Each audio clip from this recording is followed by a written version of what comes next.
So hello and welcome. Happy Friday. Today is Friday, June the 21st, and this is Backyard Beekeeping Questions and Answers, episode number 263. I'm Frederick Dunn, and this is the way to be. So I'm really glad that you're here with me today. This is actually going to be a short one. It's hot outside. There's a lot going on, and things change in the bee yard super fast. So I'm surprised that you're actually here. A rainstorm came through, and I think it dropped 7 drops of rain on my fields here. But you want to know how hot it is. The rest of the country is under extreme heat advisories. This is in the United States, the northeastern part of the United States, northwestern part of the state of Pennsylvania, where I reside. So it's 86 degrees Fahrenheit outside right now. That is 30 degrees Celsius, and it's super muggy. And a lot of records have been set here recently with high temps and so on. 70% relative humidity. And of course, they combine that with a really low wind speed, 1 mile per hour. So basically no wind, which adds to that. So there is a lot of bearding going on outside the hives. And that's actually good news because there's a lot of nectar coming in right now. So some of the beehives are wearing their bees, as they would say. And our local weather guy says, air you can wear when it's really humid and stuff. I thought that was pretty funny. Anyway. Why do we have a high nectar flow right now? Well, I can tell you, fields of clover for starters, white clover. It's everywhere. And the bees just started working it, which is interesting to me because I thought they would have been on it right away, but there's other things for them to get nectar and pollen from. One of the things that are exciting to see open, the milkweeds. I have huge plots of milkweeds. I know if you're a cattle rancher or something like that, that would not be a great thing to have. But if we're into pollination and pollinators, like the monarch butterfly, which is really important, you need milkweed. And it's just a lot of fun to see them, and they're at eye level if you were, let's say, like the supervisor, 8 years old, the milkweed, eye level. So the bees are all over it. That's fun. And elderberries are in bloom right now. Sumac is in bloom, different species. So there's a lot going on out there. Great time to take a walk, but there are also rapid changings happening in your apiary, your backyard bee yards. So that's what we're here to talk about. It's not necessarily always just beginner beekeepers, by the way. It's just small-scale beekeeping, which can be very different.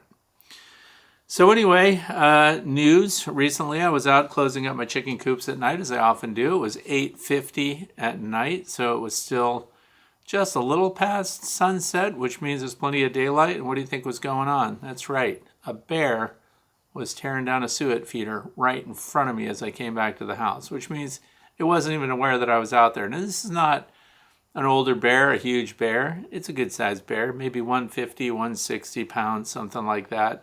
And it was black and a cinnamon color. Fast-moving, by the way. It didn't even know I was there, so I had to yell at it. Eventually it did run away, which is good news. I wanted to provide some stress for it and make sure it didn't want to stick around here, because a lot of questions people have is, what about the bee yard? Well, it's interesting too, because it made me think for a minute. I don't use an electric fence around my bee yard anymore. I did for many years. This is a young bear, so I think it was a little more bold than smart. And older bears are much more cautious. They tend to come in after sunset when it's nice and dark outside. And because it came through at a time when my outdoor perimeter cameras, my wildlife cameras, weren't even on. I set those so that they come on after the chickens go to bed, so I don't just get a whole bunch of video of chickens running all over the place. But it also means that it was 10 minutes before those cameras came on to show the suet feeders, which is where I like to record raccoons doing what they do and see what other wildlife is scooting through here. We have opossums coming through, endless rodents. Like we've got voles, we've got meadow mice, which are voles. They're kind of the same thing. Deer mice scamping all over the place, and house mice. Those are interesting too. And the rabbit numbers, the rabbits are around, but they seem a little low right now. And of course we have the usuals, the marmot family. We have woodchucks, also known as whistle pigs, which are interesting too. And here's the good news about them. I've been spraying my sunflowers and things like that with this repellent, smelly spray. It's a deer pest away spray. And it's supposed to also work on rabbits. Well, guess what? It looks like my sunflowers just might make it. So that's good news too. hyssop has bombed, and that's because whatever it is that went around out there ate them all down. So I don't have enough hyssop, and this is why some people, when they plant things for bees and they're told that it's really good for pollinators, they send me frustrating messages like, I planted everything you said to plant and the bees aren't touching it. Well, this is part of the issue with my hyssop right now. If it doesn't exist in sufficient quantity to get your bees' attention, you won't see a lot of honeybees on it. And this is where honeybees and native pollinators. So in the opening sequences, you saw some bees that weren't honeybees. They're solitary bees. And that's because we also set up habitat for those. Why? So I can look at them. Same reason I keep bees in my backyard in my different hive configurations. I want to get close. I want to see what's going on. I want to see what they do. Same thing with the native bee species. And I'm expanding that, of course, to hornets, wasps. Wasps are hornets. Hornets are not necessarily wasps. Pretty interesting too. So anyway, and there are wasps out there that are incredibly tiny. We like to see what's going on in the environment. All this diversity represents a healthy environment. So we're seeing all this activity out there, and it's just interesting to also provide pollinator resources beyond honeybees, and that's because it's good for our impact on the environment. Also, when we're using something that's non-native like the honeybee, you can actually get some pushback on that. And so historically, people have said, well, now that you put honeybees there, you'll be pushing out all the valuable native bees, and we don't, see? And that's also why I like to document the non-honeybee pollinators that are out here, the non-honeybee insects, because it shows that they're present. Not just that, they're present in pretty decent numbers, and their reproduction is way up. So that means the numbers of native pollinators, the solitary bees, the bobs, the blue orchard bees, and things like that, they've made it through winter because we had a mild winter, so more of them survived. How do they survive and where do they nest? Well, if you looked at the opening, there's a whole series of little tubes there.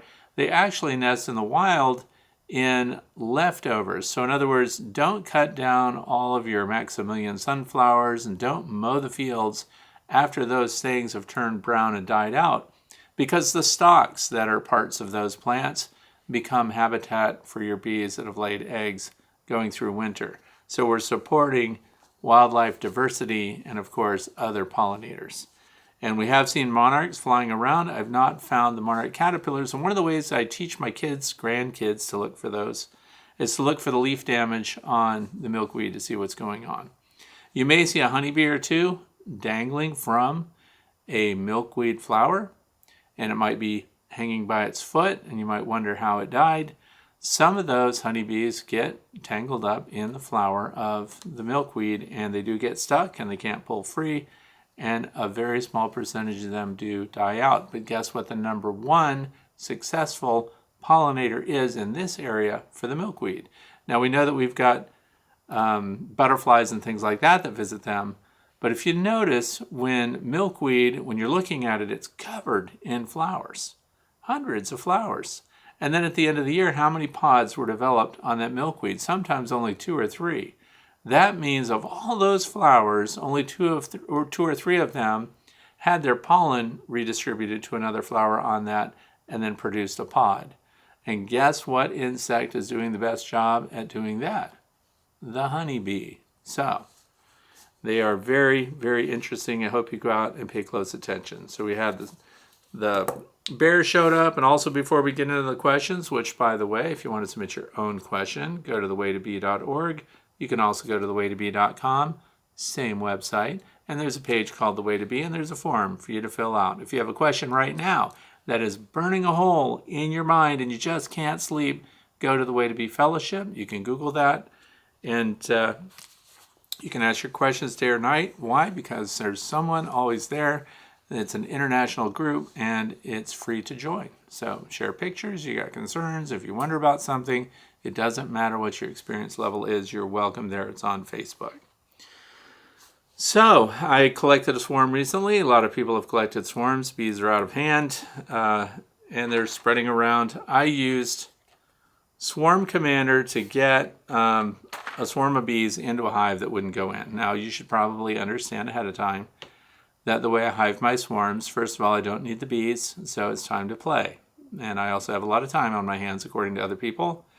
And I'm apt to sit and stare at a beehive for more than an hour at a time. And now that I have an assistant who's 8 years old, he can bring me water and things like that, and I don't even have to move. So what I do is I like to collect swarms. I like to set up a hive that I think would be appealing to the swarm, and then I set the bucket. In this case, it was a Colorado bee vac, and I put that box full of bees right in front of the hive. Now, that's a high-risk venture because there are no bees inside that hive that let you know that that's a place where they should live in, so I'm counting on their social influencers. I'm counting on the bees that are in that cluster in the swarm to enter the hive, walk it out, and see if it's suitable. And if it is, you'll see them come out on the landing board. Their vote of approval will be shown when they lift their abdomens and their heads go down and they start fanning, and you're going to see a little light segment open at the end of their abdomen, and that is the Nasonov gland of approval. And that's when the rest of the bees all of a sudden wake up and they start moving in. So I did that, and it should have worked like magic, but it didn't. They stalled, they were outside the hive, and they stayed with the bee box. So then I took Swarm Commander. If you're keeping bees these days, you can't keep bees anymore without hearing about Swarm Commander as a way to lure bees. Now, their design, Swarm Commander is used to get bees to go into a swarm trap, which is usually about a 10-gallon size box with some frames in it. And you use a Swarm Commander lure, which smells like lemongrass, but it's much more than that. We learned from the people that developed it. And you can get bees, you'll get scouts, their attention going in there. So I found out too, it worked very similar to the queen mandibular pheromone lure that is used to displace or to suppress reproduction inside a hive. So they're different purposes, but if you just go and try it out and take a random tree branch somewhere, if you've got a lot of bees nearby, and just dab Swarm Commander on the tree branch, you'll find out that bees will attach themselves to the tree branch. So it's very interesting. So what I did, I left that swarm box out there overnight. I figured that by morning time, I would walk out there with my cup of coffee and I would sit down and stare at it and see a bunch of bees already starting their day, and they would have moved in like clockwork. Well, they didn't. They were all outside. They were all clustered. They were rejecting the hive. So I figured, well, they've had enough time. So I took one of the capsules from Swarm Commander and I dabbed the tiniest bit, not a lot, don't do too much, the tiniest touch on the entrance of the hive. In this case, it was an Apame hive. So then I took the lid off the hive and I went to the back and I dabbed the tops of the frames in there. So it's a 7-frame nucleus Apame hive. And just touched the back, closed it right back up. And then sat down again with my cup of coffee, and 4 minutes didn't pass before the bees were fanning as if something had changed in the hive, and now all of a sudden it gets the big seal of approval, and they're going into the hive by the thousands. Now, that is only going to work if, along with all the other bees that are in that swarm, the queen has to decide to go in also. So that's the double whammy we're looking for. When the queen goes in, the rest of them follow too, and you have to be aware that there might be secondary clusters out and around in this big swarm because some of the swarms are huge. And if some of them seem to stall, if you sort through that, poke it around with your finger, you might find that there's another queen there. You can remove that queen because she's probably a virgin. The one that went in is the one that has the most pheromone appeal to the rest of the colony, and so we can get them all to unite as one colony. So what spurred them on to actually occupy the hive was the Swarm Commander pheromone. Then what got them to stay in the hive is when the queen goes in herself. And that is your victory moment, because once she casts that vote, they're all in and your swarm is hive. Now you can speed that up. You can dump out the bees inside the hive. You can put a box on top of the hive and have them walk in through a queen excluder, which is what I like to use. It happened that the Apame hive is a nucleus, so it's their nucleus variety, which means it doesn't match up with an 8-frame Langstroth or a 10-frame Langstroth. So I would have to use my adapter plate, which I could use, but I just decided to see what they would do. So it's 100% risk. If you do this and your bees fly away, don't email me. I'm just telling you what worked for me. I would have been fine for them to find another place to live, But if I can win them over and get their social influencers, the waggle dancers, to go in there and approve of that space, then we win them over. And they're more apt to stay and not abscond if they feel like they've chosen it on their own without being forcibly dumped in. See what happened? The other thing that was a drawback for that hive that I was putting them in, I only had one frame of drawn comb. The rest is all plastic, heavy wax foundation. Good news, they're still there. So we're going to get into the questions for today. The very first one comes from Susan from Bronson, Michigan. So it's, I have no more space in my apiary for nukes. I want strong production hives. What is the best way to combine a nucleus colony with a 10-frame production colony?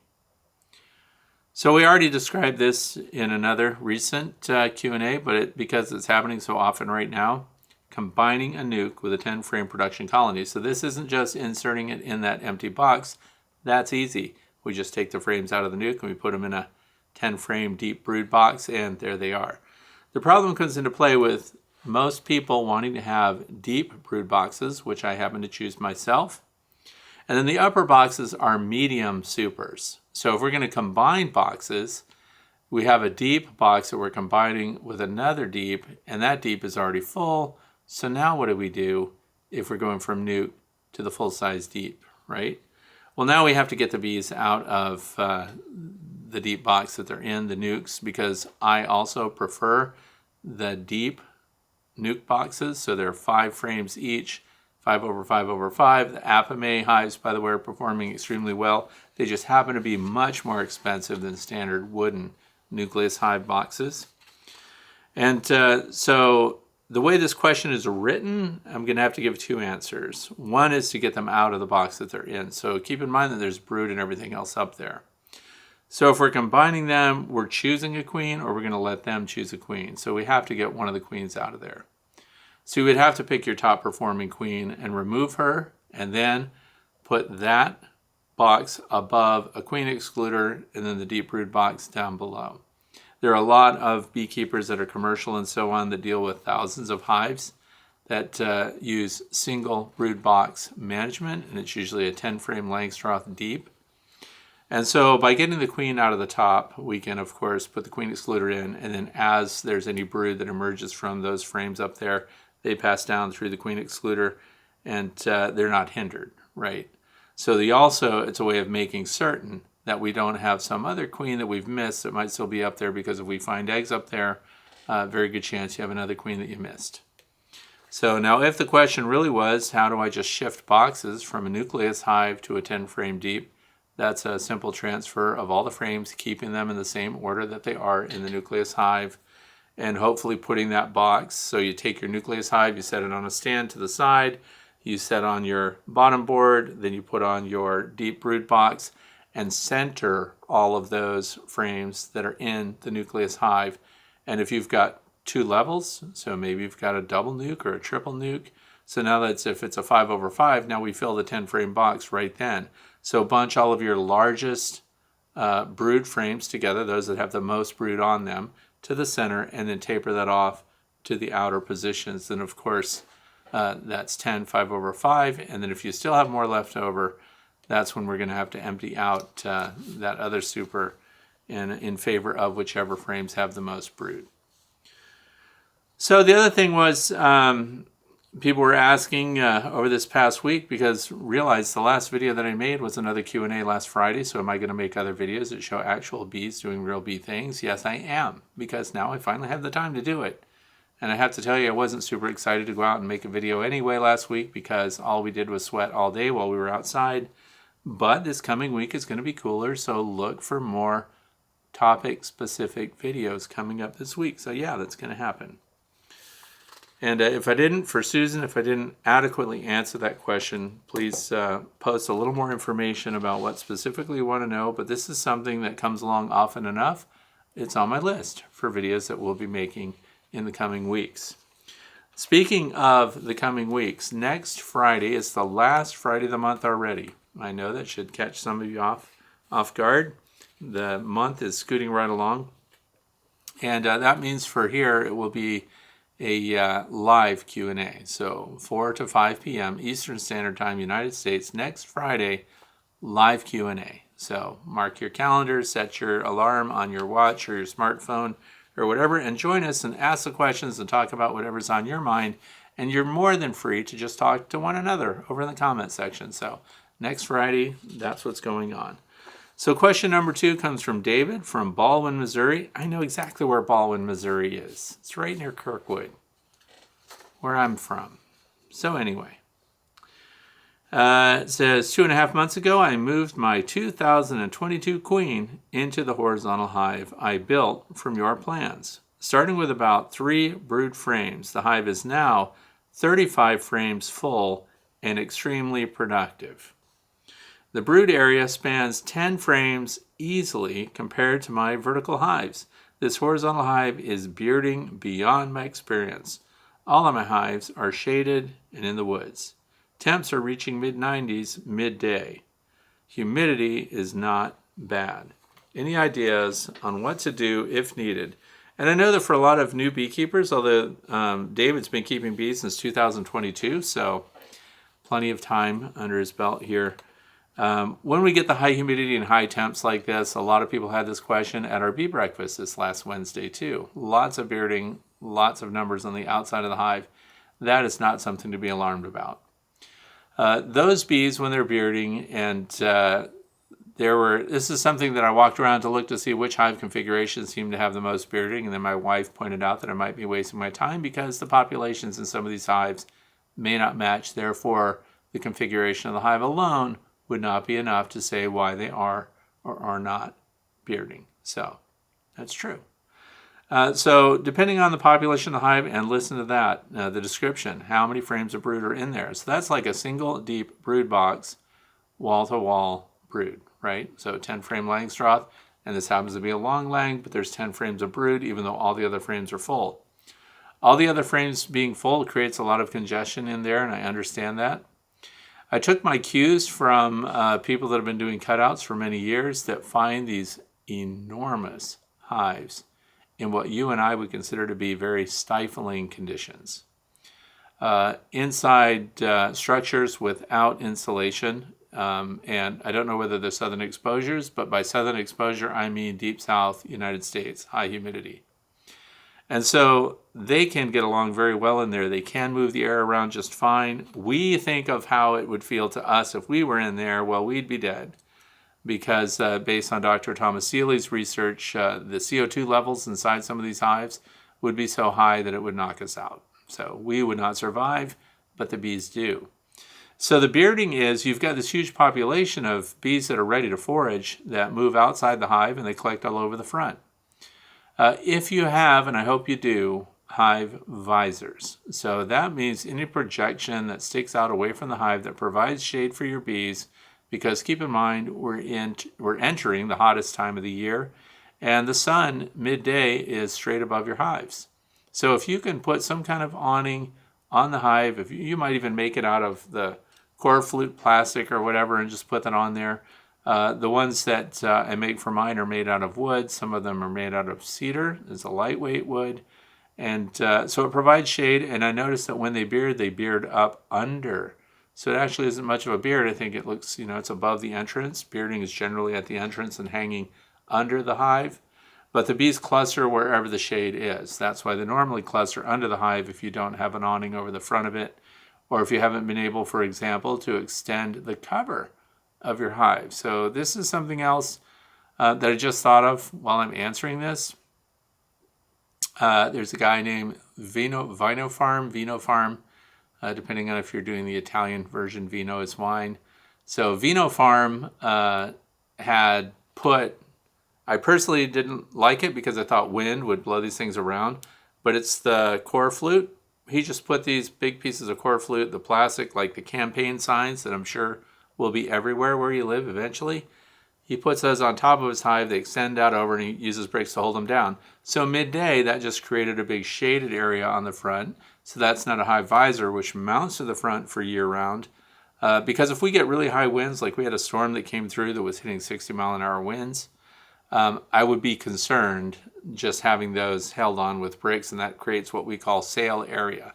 So, but anything you could do, think of today, for example, the wind is not moving very much. That would be something easy to do, a temporary fix to create more shade. And then you'll find that they cluster up under wherever that shade source is. So those are things you can do. I also have my micro mist nozzle for the end of my garden hose that I put out there on my water wall. And that creates a mist that just waves all around the apiary and provides cooling through evaporation. So there are a lot of ways that we can be creative about it. So the shout out to Jim about the thing that he did. And so hive visors are what I have. And if you've got a horizontal hive, adding an extended visor. Somebody else showed me that they recycled their old license plates, that some people collect license plates. But this one, of course, ruined it because they bent it a little bit and then used the holes from the license plate to screw onto the front of the hive. That became the awning. But I think it's metal, and when you have that in direct sunlight, I think the piece of metal itself is going to get pretty hot. But of course, it's going to create shade down below. They just won't be right up against that metal because that's going to get hot. But it was a creative way to recycle and repurpose license plate that otherwise just might be on the wall in your garage, like a lot of mine are. So I think that pretty much, temporary awnings, you could do that depending on how big your operation is. So I think that's just about it. You can open your entrances more if you want to, depending on your configuration. I leave mine all the same, and I've seen no detriment to that. In other words, it did not impact production in the hive. It didn't inspire them to suddenly swarm. Swarming, by the way, is not going to be just triggered by a weather event. So just because you've got this big population of bees, the population can be a swarm trigger because it means the queen mandibular pheromone is being kind of watered down as it spreads throughout a larger population of bees inside the hive. But when you get an event or a series of days, like a heat wave, several days in a row where the temperatures are really high, that's not enough to get your bees to swarm. Because, of course, before they swarm, they would have to be producing replacement queens. Those queens would be in production. There would be queen cells that would either be near capping or already capped, and then that colony would swarm out with the queen and relieve some of that population congestion by generating a swarm. And a lot of people did have swarms. But that wouldn't happen immediately. So in other words, that's been underway for a while so they can make those preparations. You don't just get a weather event and all of a sudden there's a new queen or a series of queens coming to drive out the old one. So just understand a little bit about the biology of what causes a swarm and what doesn't. So having them outside to me is no problem at all. Now my hives are also well elevated off the ground. So my landing boards are 18 inches off the ground, and that's because that's maximum skunk jumping height. And I haven't had much problem with skunks this year, so that's pretty decent. Not too bad at all, but that's why I raise them up. And then there's air movement everywhere. And of course, it keeps them out of trouble when it comes to ants probably and other things like that. Question number 3 comes from Beholt, B-H-O-L-T. And the concern is about, so it's Brandon. And it says, we discovered something today that we believe we should be concerned about.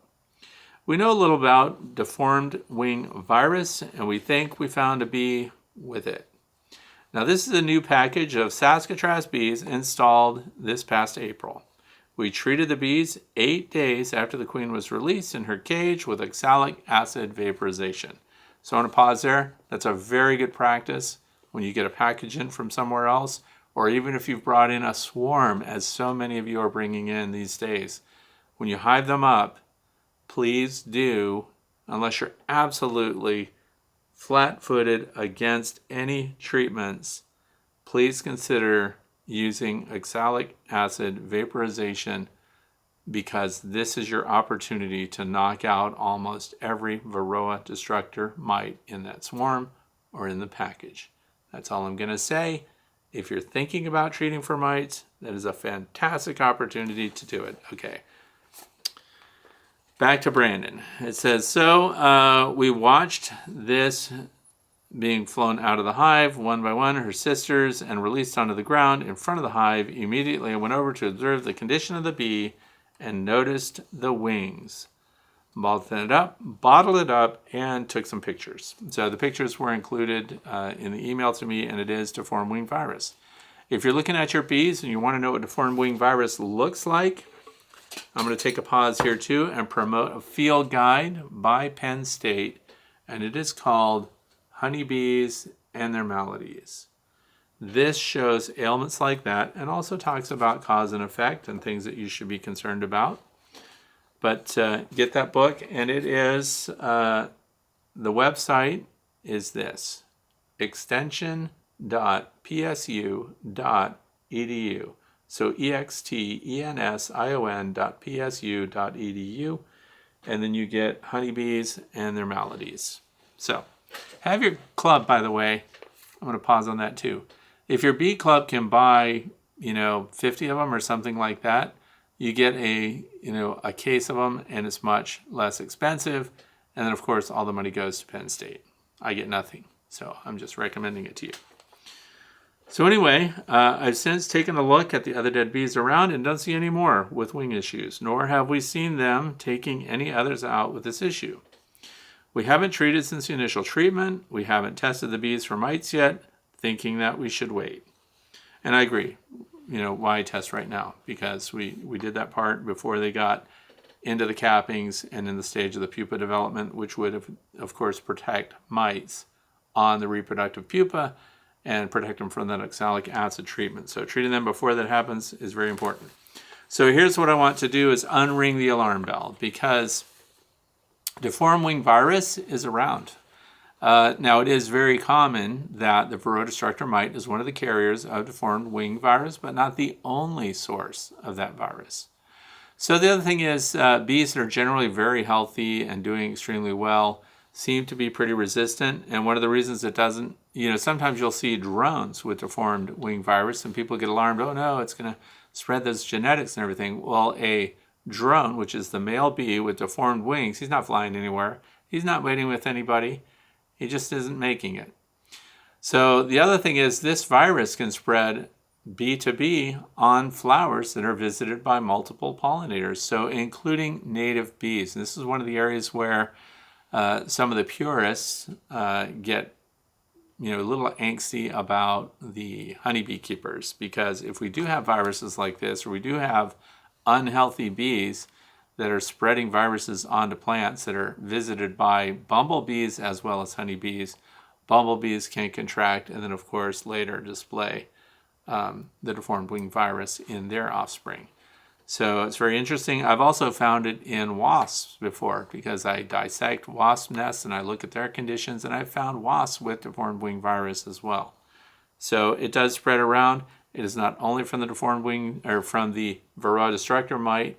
That's just one of the many things they can carry, and it's not the end of the world to find one. In fact, it's pretty rare, and the fact that you're paying such good attention and not seeing any more, then especially those as they emerge, because they get hauled out. So when would you be most likely to see a bee from your hive that has deformed wing virus?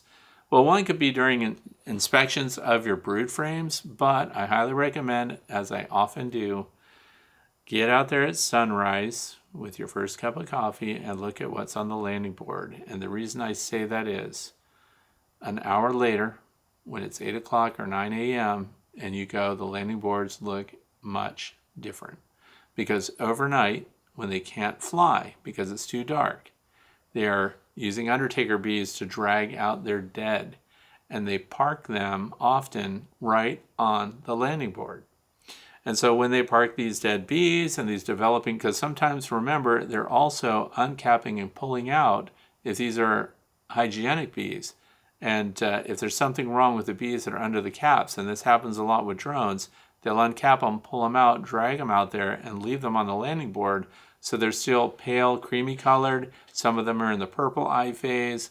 And then that's where you should really look at them too, because you can find out on the landing board that some of those had deformed wing virus. Now, you wouldn't even know that, because later, the bees that pick up from there and fly them away, the bees actually grab the dead and they put a lot of effort into flying with them, and they actually are unable to just drop it. So they can't in flight let it go. They have to land with it somewhere. So they go as far as they can, land in the grass, disconnect from it, and then they come back to the hive. And you are none the wiser unless you were out there early enough before those cleanup bees got a hold of them so that you could evaluate what's being left on the landing board and see what the condition of those bees would be. So it's very interesting, but I don't see any alarm bells here at all. So for Brandon and Anthony, no problem. Question number 4, because the thing that you would do is, of course, control your varroa mites and make sure that the colony is as healthy as it can possibly be in every other way. So question number 4 comes from Vladimir from Worcester, Mass. I would like to have a resource hive. People say that a nuke should be used as a resource hive. And by the way, nuke is short for nucleus. But that would mean dealing with the swarming instinct. Why not use a single 10 frame deep as a nucleus hive? So the real question is, why not use a 10 frame deep as a resource hive? And that's exactly what I did. For a long time, I did not use nucleus hives. And here's what I've learned. And you're right, nucleus hives, because they're narrow and tall, they develop quicker. They draw comb faster. They have a more manageable column of warm air inside the hive than they do when they have these wide square boxes. Because if we were to take a note from noticing what the environment produces as far as cavities go and then what the bees choose to occupy, it would be very rare to find bees in a natural cavity that would be as wide as a 10 frame standard Langstroth box, front to back, side to side. The cavities that they occupy tend to be more narrow, and the other thing is the column of warmth and control is more vertical, and of course it's cylindrical instead of rectangular, which is what a Langstroth hive is. So it's more efficient use of the space, and that's why the nucleus hives, and that's why I'm such a fan. I was late to it. I didn't always keep nucleus hives. I saw no merit in having nucleus hives until I started using them. But then what happens? And what you're thinking is exactly what I used to think. Why am I going to collect a swarm? Or why am I going to bring in a package? Back in the day when I bought packaged bees, I no longer do that. I haven't done that for a long time. Because now we're sustainable. We just keep making our own bees, so we don't have to worry about it. But why? I used to think, why put them in a nuke when I can just put them straight in the 8 or 10 frame deep box and then they're set and I don't have to do anything else? Well, it's because I learned that they reproduce so fast in these nukes that now it's a resource hive that I can pull resources from, and I do what the concern is. I fail to do it. So that means that these nucleus hives build up and they crank out swarms one after another. And then unless you're there to see the swarm occur, you don't necessarily know that that happened because the population, the activity at the hive, and everything else seems very consistent. And they seem unstoppable, which means that in that tall, narrow configuration, bees are managing themselves better than they are in our wider, longer front to back boxes that we put them in. So, and I don't mean to imply that the nucleus hive is any narrower or shorter from front to back. That is the same as your standard 8 or 10 frame. It's the width that expands, but I'm saying that that's another part of it. If we had them in vertical cylinders, it would be more efficient for the bees overall. The closer we could match, the space inside of a tree, probably the better it would be for the bees. And they've told us for thousands of years that that's the space they want to occupy. But yes, they would swarm generate. But it is a resource hive. So the purpose of that is we have a colony that we rob all the time. The first question that we had today was about the long Langstroth hive. I believe, it was the second one. My Langstroth hives, my horizontal hives, same thing. Brood, brood, brood, brood, brood. Lots of frames of it. So whenever I need to create a nucleus hive or establish another hive, and if I want to just go and not feel bad about pulling out a couple of frames of brood, because if you have a deep Langstroth frame that's capped, so that means all capped brood and maybe some little fringe resources on it, but if you're starting another colony, you just introduced almost 6,000 worker bees into a colony on a single deep frame that has pupa capped on both sides, and they're going to be emerging very soon. So if you're setting something up and you've picked a favorite queen, or you happen to buy in a queen that you're trying to start off with, put a couple of frames of brood from a resource hive, my Langstroth hive. And the Langstroth hive is just happy to have that. We say they're happy. I don't know if they're happy, but it seems like I created more space for them. I close up the space where I pulled those capped brood frames out of, and then I added more drawn comb outboard of that, so further down the line from the entrance. So very predictable, arrangement there. I had Quinn, my grandson, with me so that we could work a horizontal hive together. And it's just so, it goes empty frames to partially full frames of honey to full frames of honey, and then in you go until you start to see honey mixed with pollen, and then you get into pollen, brood, and honey, and then you get eventually to nothing but brood, and all the way towards the entrance where, again, it's brood. So those make great resource hives too. So a horizontal long Langstroth hive is a great resource hive. And then you don't have this concern that you're going to lose a bunch of swarms. People, particularly in towns and cities and places like that, where your neighborhood might not be super excited to see, 20,000 bees on the wing flying to a nearby tree. If you had a horizontal hive, then you have much easier management, expansion, and contraction through the year, frame by frame. And you can of course, much more easily inspect exactly where they are. For example, the long Langstroth hive is already, it's like books on a shelf. All the frames are there. If I want to look at those, if we did even a thermal scan, obviously super hot outside right now, so that's not very effective. But if we had a cold morning, we can see very easily where most of the brood's concentrated. And this is what I'm trying to teach my grandson. Let's look at all these frames and decide which ones we would look at if we're after brood. Well, we look at those that are the warmest. So we can go straight to it. If this were a Langstroth hive configuration, before we get into the brood, I have to pull off the supers, and we have to stage them somewhere. This is incredibly disruptive to the hive. So now if all I'm after is brood, I have cover boards. My cover boards are 4 inches wide, and they run the full length of the horizontal hive, which, by the way, you can find plans to this hive at thewaytobee.org, and you look at hive plans. There's a little tab there. You go to that. You can download the PDFs absolutely for free. Build it exactly as it is if you want to. You'll also see pictures of others who have built the hive, and you can see how it's set up.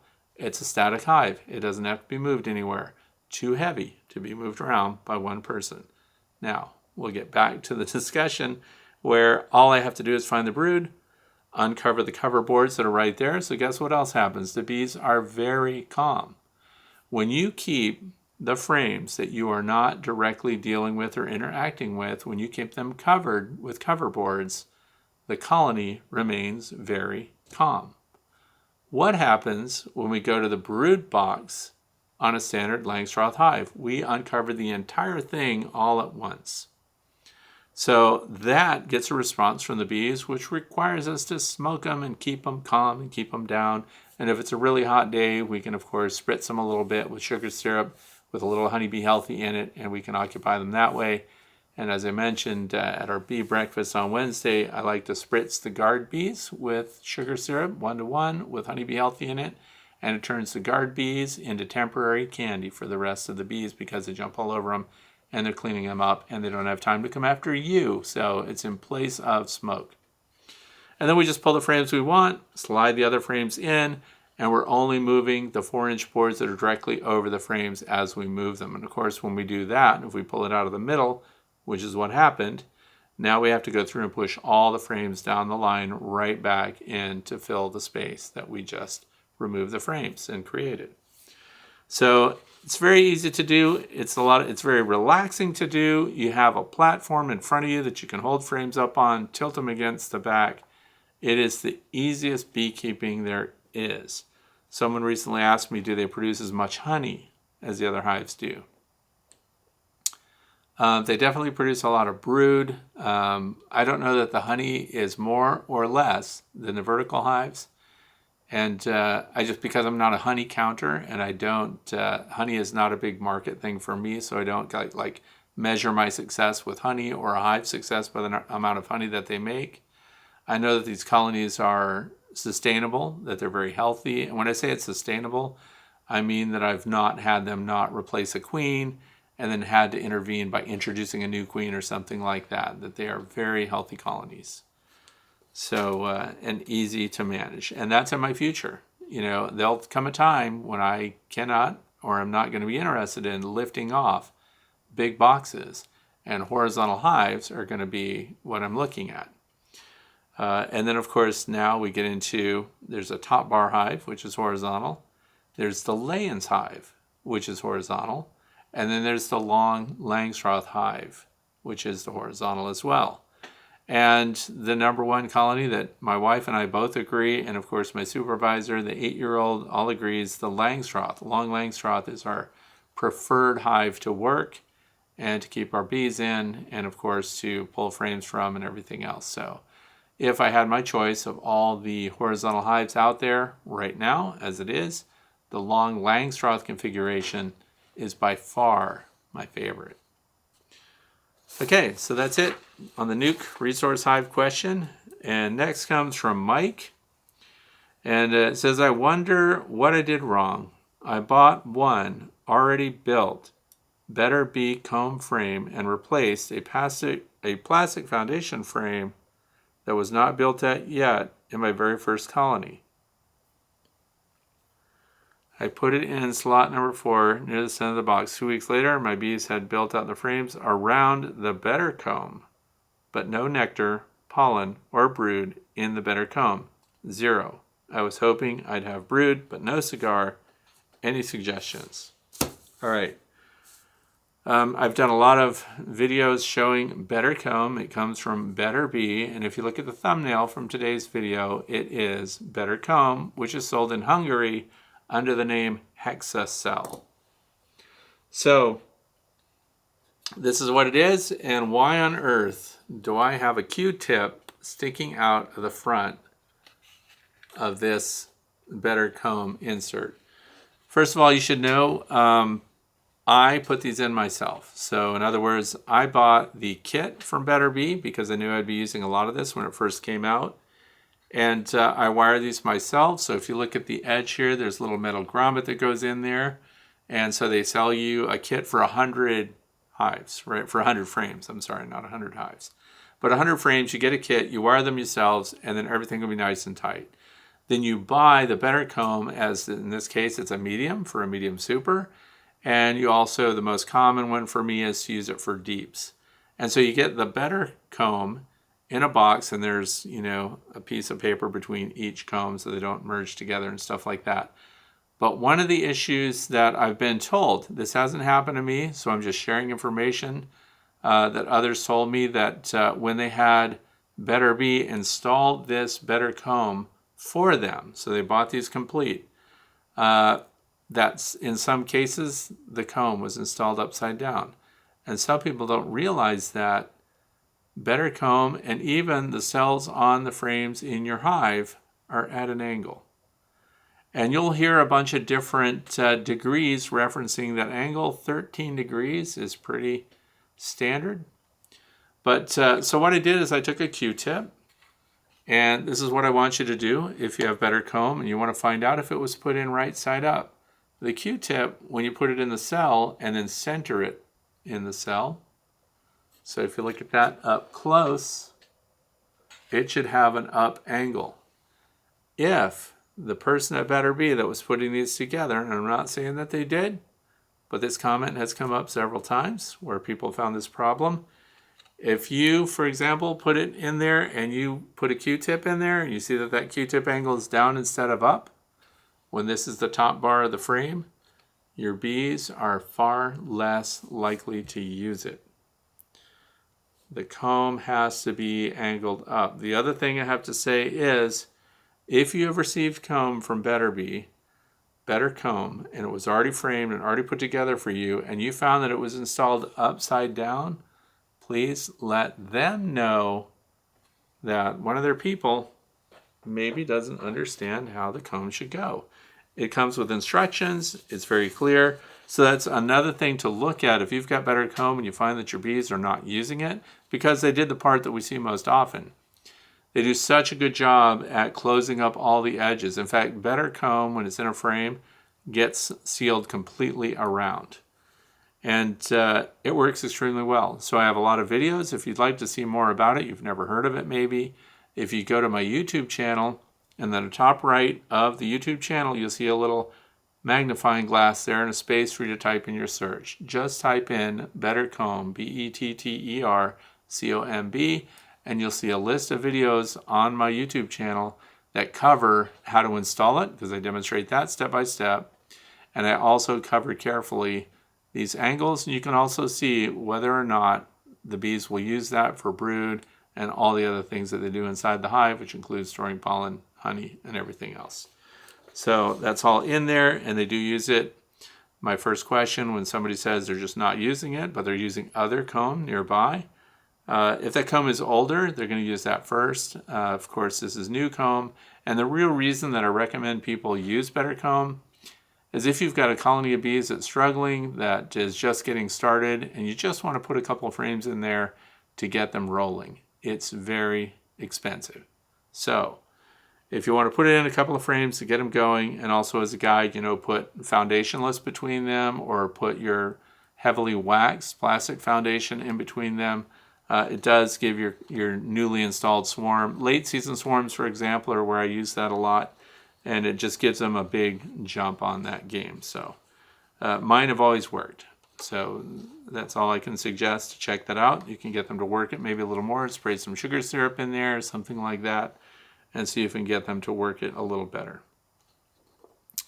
Anyway, so now we're into the fluff section already. So as I mentioned, this is a short Friday Q&A. And so for fluff, just to remind you, next Friday is going to be live. So please join us for live conversation and bring your questions, ask anything you want. Haven't decided yet if my 8-year-old beekeeper will be here for the very tail end of that. I can't have him through the whole thing because he wouldn't let me speak at all. So anyway, more videos coming this week. So these will not just be me sitting here talking to you about things. We have videos that are in the can already that are ready to be produced and narrated and put out. I've just been occupied with photography, so that's going to happen. A lot of people were reporting that the bees are really going after mineral water, mineral salts, and things like that right now. So if you want to mix up some quart open feeding situations for water, it's a teaspoon per quart, and one of the most preferred salts that your bees were going after in the studies that I've done are the Morton sea salts. So 1 teaspoon of Morton sea salts per quart of fresh water, and it doesn't replace freshwater offerings. So that's the other thing that came up, is people are just now putting out water for the bees, and the bees are still going to swimming pools and things like that.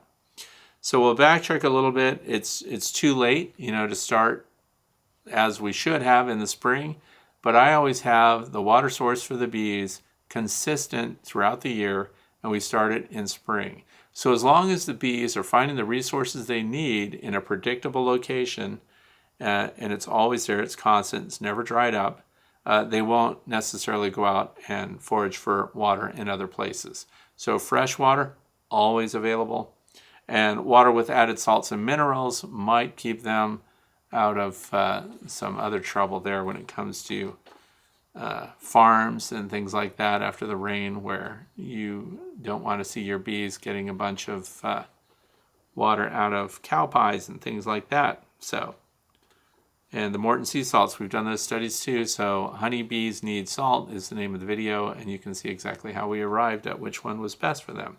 And even salinity level, that's how we end up with the teaspoon per quart. We did more, we did less, and we found out what the bees were going to the most. Putting out a salt lick and then hoping that it rains on it, and the bees, would they visit a salt lick? They might, but they can't use it as quickly as they can if you pre-mix it for them and offer it with fresh water.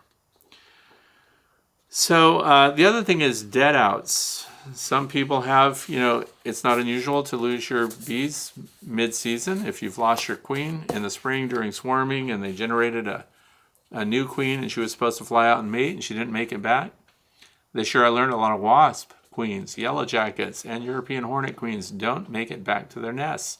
I had 2 under observation, European hornet nests, The queens laid eggs. They had developing larvae in there, and then the queen one day just did not make it back to the nest. So you may have a colony that got out of your control and just died out. So one of the things we talked about too is these make great swarm magnets. So if you're looking at a beehive and you're thinking, well, it was occupied before and now they're dead and we just want it to get occupied again, you do have to go in and do house cleaning. You have to sweep out dead bees off the bottom.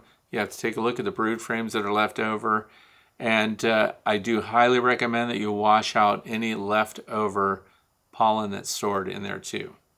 So this is what we were doing these past few days with my supervisor. We were dunking the frames and cells in bleach water, and I've said 10% bleach for bleaching surfaces, but it can be a much lower concentration of bleach if you have a big flat water area that you're going to rinse everything. So we soaked all the frames with the beeswax and everything in the bleach water, and then later we rinsed them out.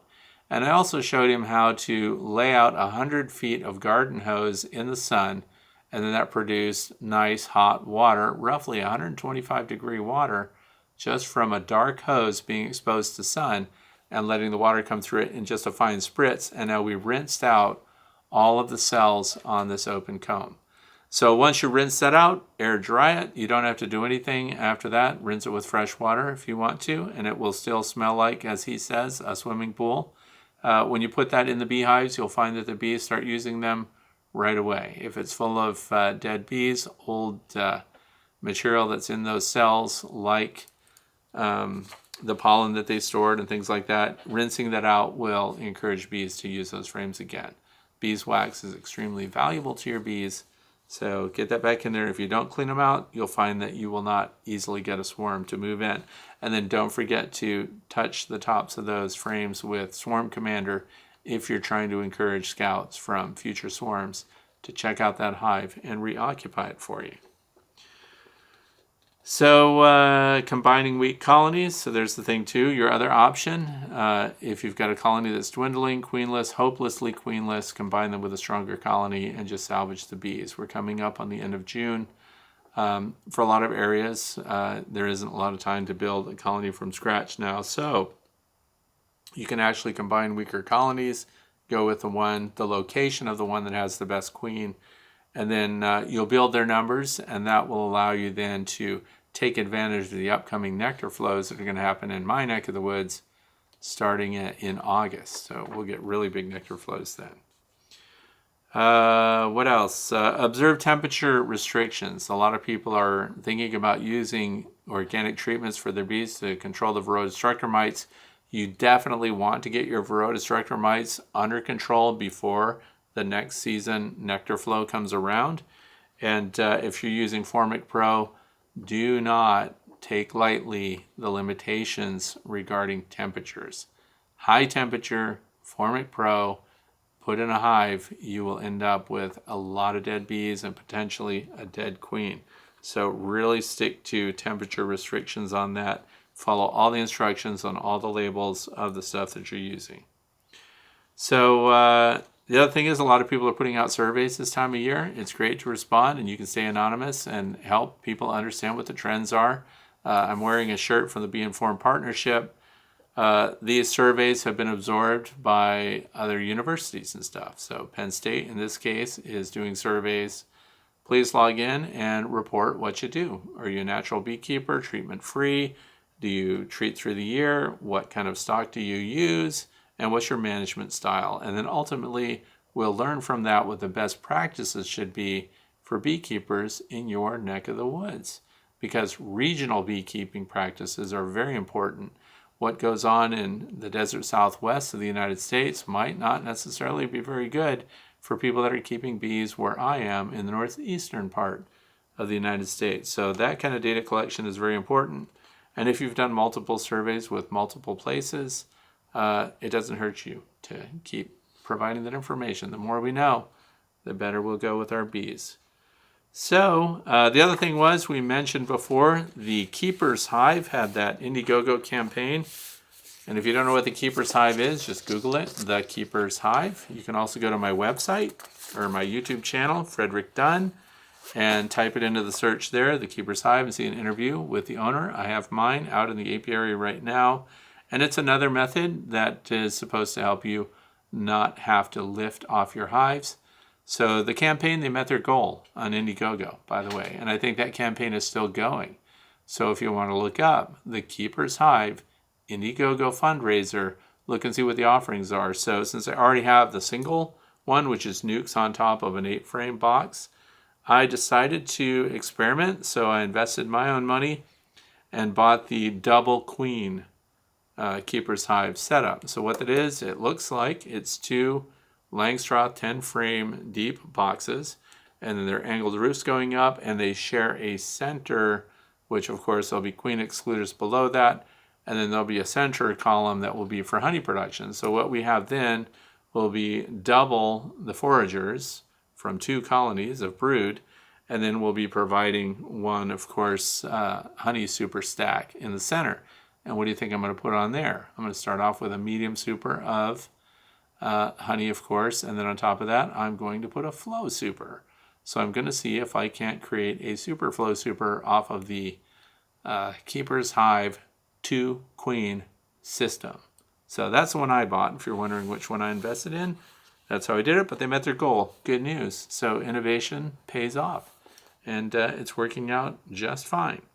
So that's it for today. I want to thank you for spending your time with me here. Please write down in the comment section below what your questions are. I do look at every single comment. And if there's a question there that you have for next Friday, even though that series is going to be live next Friday, I do take the questions during the week that have not been covered before or are pertinent for what's going on this time of year in your backyard apiary. And then I will keep those included, and I will answer those during the live Q&A next Friday. So I hope you have a fantastic weekend ahead, and I hope the bears are staying out of your bees. Thanks a lot for watching and listening. This series is also available as a podcast. Just Google The Way to Bee podcast, and you'll pick it up on your favorite podcast app. Thanks for listening and watching.